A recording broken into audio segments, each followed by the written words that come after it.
القلم۔ شروع اللہ کے نام سے جو بڑا مہربان نہایت رحم والا ہے۔ نون، قسم ہے قلم کی اور جو کچھ لوگ لکھتے ہیں، تم اپنے رب کے فضل سے دیوانے نہیں ہو، اور بے شک تمہارے لیے اجر ہے کبھی ختم نہ ہونے والا، اور بے شک تم ایک اعلیٰ اخلاق پر ہو۔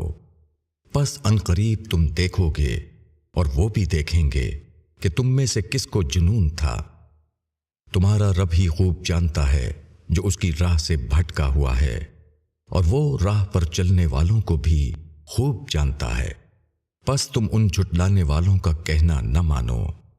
وہ چاہتے ہیں کہ تم نرم پڑ جاؤ تو وہ بھی نرم پڑ جائیں، اور تم ایسے شخص کا کہنا نہ مانو جو بہت قسمیں کھانے والا ہو، بے وقت ہو، تانا دینے والا ہو، چغلی لگاتا پھرتا ہو، نیک کام سے روکنے والا ہو، حد سے گزر جانے والا ہو، حق مارنے والا ہو، سنگ دل ہو، مزید برآں بے نسب ہو، اس سبب سے کہ وہ مال و اولاد والا ہے۔ جب اس کو ہماری آیتیں پڑھ کر سنائی جاتی ہیں تو وہ کہتا ہے کہ یہ اگلوں کی بے سند باتیں ہیں، عنقریب ہم اس کی ناک پر داغ لگائیں گے۔ ہم نے ان کو آزمائش میں ڈالا ہے جس طرح ہم نے باغ والوں کو آزمائش میں ڈالا تھا، جبکہ انہوں نے قسم کھائی کہ وہ صبح سویرے ضرور اس کا پھل توڑیں گے، اور انہوں نے انشاءاللہ نہیں کہا۔ پس اس باغ پر تیرے رب کی طرف سے ایک پھرنے والا پھر گیا اور وہ سو رہے تھے۔ پھر صبح کو وہ ایسا رہ گیا جیسے کٹی ہوئی فصل۔ پس صبح کو انہوں نے ایک دوسرے کو پکارا کہ اپنے کھیت پر سویرے چلو اگر تم کو پھل توڑنا ہے۔ پھر وہ چل پڑے، اور وہ آپس میں چپکے چپکے کہہ رہے تھے کہ آج کوئی محتاج تمہارے پاس باغ میں نہ آنے پائے، اور وہ اپنے آپ کو نہ دینے پر قادر سمجھ کر چلے۔ پھر جب باغ کو دیکھا تو کہا کہ ہم راستہ بھول گئے، بلکہ ہم محروم ہو گئے۔ ان میں جو بہتر آدمی تھا اس نے کہا، میں نے تم سے نہیں کہا تھا کہ تم لوگ تسبیح کیوں نہیں کرتے؟ انہوں نے کہا کہ ہمارا رب پاک ہے، بے شک ہم ظالم تھے۔ پھر وہ آپس میں ایک دوسرے کو الزام دینے لگے۔ انہوں نے کہا، افسوس ہے ہم پر، بے شک ہم حد سے نکلنے والے لوگ تھے۔ شاید ہمارا رب ہم کو اس سے اچھا باغ اس کے بدلے میں دے دے، ہم اسی کی طرف رجوع ہوتے ہیں۔ اسی طرح آتا ہے عذاب، اور آخرت کا عذاب اس سے بھی بڑا ہے، کاش یہ لوگ جانتے۔ بے شک ڈرنے والوں کے لیے ان کے رب کے پاس نعمت کے باغ ہیں۔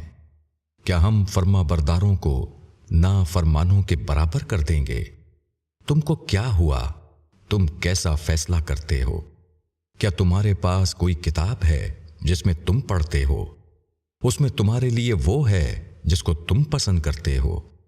کیا تمہارے لیے ہمارے اوپر قسمیں ہیں قیامت تک باقی رہنے والی، کہ تمہارے لیے وہی کچھ ہے جو تم فیصلہ کرو؟ ان سے پوچھو کہ ان میں سے کون اس کا ذمہ دار ہے۔ کیا ان کے کچھ شریک ہیں تو وہ اپنے شریکوں کو لائیں اگر وہ سچے ہیں۔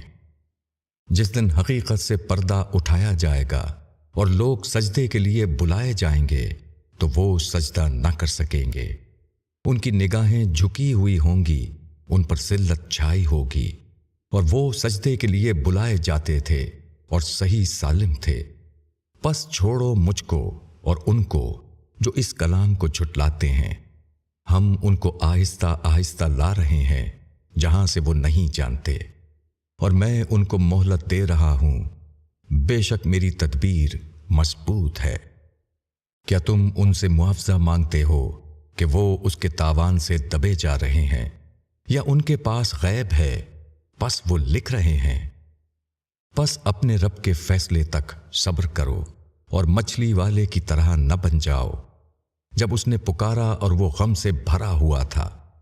اگر اس کے رب کی مہربانی اس کے شامل حال نہ ہوتی تو وہ مذموم ہو کر چٹیل میدان میں پھینک دیا جاتا۔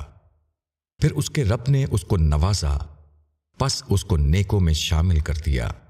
اور یہ منکر لوگ جب نصیحت کو سنتے ہیں تو اس طرح تم کو دیکھتے ہیں گویا اپنی نگاہوں سے تم کو پھسلا دیں گے، اور کہتے ہیں کہ یہ ضرور دیوانہ ہے، اور وہ جہان والوں کے لیے صرف ایک نصیحت ہے۔